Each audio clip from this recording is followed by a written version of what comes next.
Hello. Yamuna வந்துட்டானோ? யாரு யமுனா? இல்லைங்க, woman. எந்த உமனுங்க? நான் பவானிங்க. கதவு தருங்க. ஓ, நீங்களா? கதவு திறந்தா இருக்கு, உள்ள வாங்க.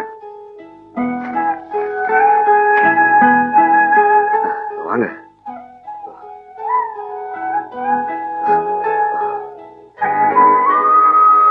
நீங்க இங்கெல்லாம் வரணுமா? ஏன் வரக்கூடாதா? வரலாம், நீங்க வரலாம்.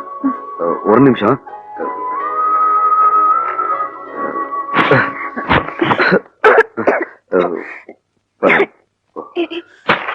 வாயில கொஞ்சம் தூசி. தூசில கொஞ்சம் பாயின்னு சொல்லுங்க. கொஞ்சம் தொடச்சு வச்சுக்கலாம்ல. ஏற்கனவே இந்த ஆள் என்ன எவ்வளவு துடைக்கணுமோ அவ்வளவு துடைச்சு வச்சிருக்கான். இன்னும் துடைக்கணுமா? அப்புறம் உங்களுக்கு வாகனம் ரெடி.